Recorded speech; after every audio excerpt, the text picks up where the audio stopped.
Four friends, up a mountain, down a mountain. My name's David Woodall with the Emsdale Pastoral Charge of the United Church of Canada. Four friends, up a mountain, down a mountain. It's a trip. It's a road trip, a journey. Something happened on that mountain that they never spoke about until years later. Was it something traumatic and life-changing on that mountain? Or was it some minor experience that slipped their mind for years?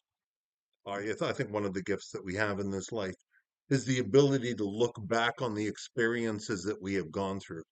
And we can often see how they have affected who we are, why we do the things we do, and really how we have come to be the person that we are today. Our story begins like this. Jesus took with him Peter and John and James and went up the mountain. Now, while they were there, Jesus prayed and the others slept. We often see that in the scriptural stories. Jesus is praying, his friends are sleeping. It's almost as if they're living in two different worlds. What I find interesting and illuminating is that his friends never left him. Though they were obviously not interested in the intense kind of prayer life that their friend pursued, they still stuck by him, let him do his own thing. They did theirs, and yet they remained friends over the years. My introduction to the University of Guelph in the late 1970s was that it was full of so many different kinds of students that it was like an introduction to an alien culture. There was weirdly colored hair, tattoos, wild clothing, and so many different opinions and ways of living. For a sheltered young man, it was an eye-opening experience. I learned in those days how amazingly diverse people are and how they welcomed and accepted me just for who I was.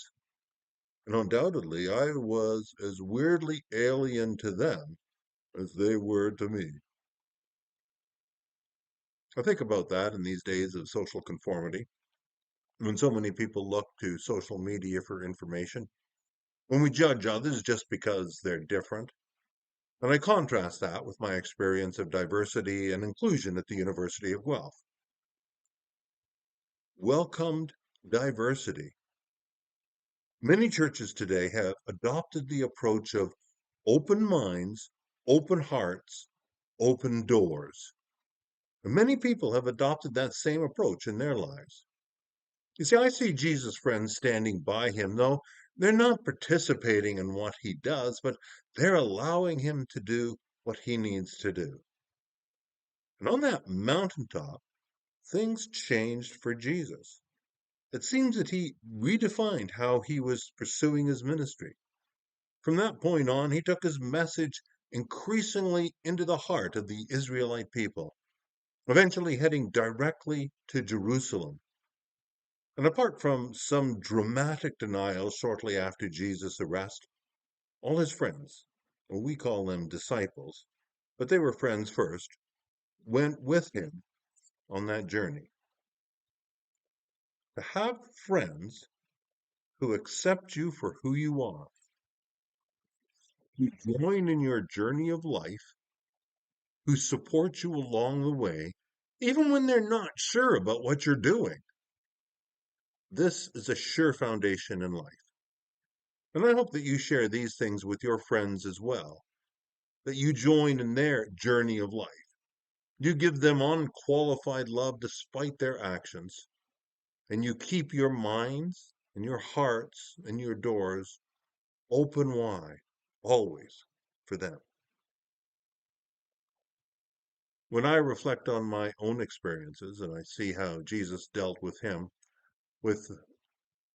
I realize that their relationship was based around trust. In order to live together, you see, we need to trust each other. The disciples trusted Jesus, and Jesus trusted the disciples. We're losing that ability a bit right now. And perhaps some of the loss is justified. We no longer keep the doors to our house unlocked when we're out of the home. And we've heard of random violence affecting innocent people walking down the street, riding a bus, or visiting a hotel room for a romantic interlude that changed into rape. So I guess it's easier for us not to trust each other than it is to trust each other. But my other discovery in life is that even though we must be careful, it is better to trust too much and be disappointed some of the time than it is to trust too little. When you trust too little, you live in a world where you can never let your guard down, never turn your back, never count on anyone else but yourself. And that's a terrible way to live. The amazing thing about creation is that we were created, and then we were given the freedom to create our own lives, to create our own futures. Talk about the amazing trust God has in you and in me. Imagine just turning us free and letting us figure out what our lives are going to be. That's an amazing trust. Jesus took with him Peter and James and John and went up the mountain to pray. And while he was praying, the appearance of his face changed, and his clothes became as bright as a flash of lightning.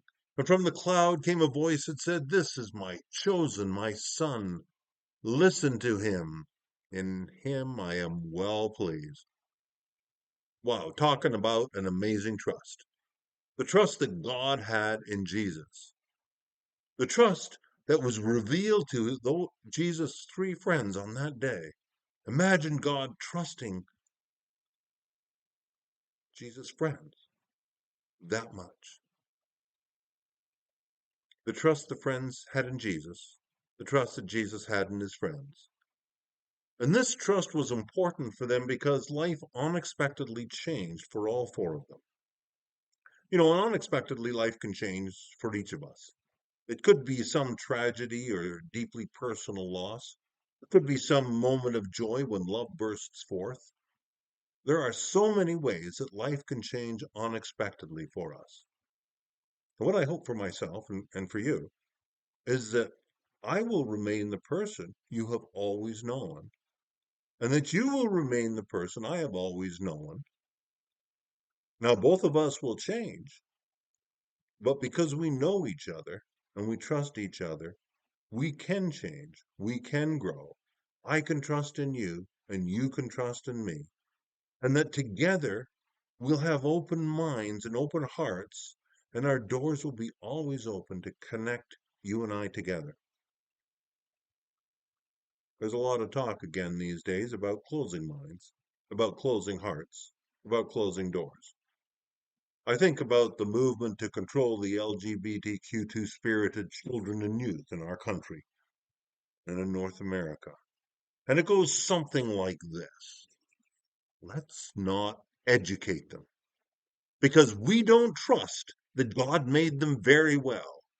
And we don't trust that their parents care enough about them to support them. And so, if we don't educate them, they will never figure out that they're a wonderful creation of God. They can then spend their lives trying to figure out why they didn't fit into a world that rejects them and leaving them with all the pain and the anguish that that rejection causes. They won't become the people they were created to be if we don't tell them about it. Oh, and by the way, let's burn the books as well. Closed minds, closed doors, closed hearts. I would much rather trust too much and be disappointed some of the time than live in a world where we hurt others out of our own fear, where we never let our guard down, never turn our back, never count on anyone else but ourselves.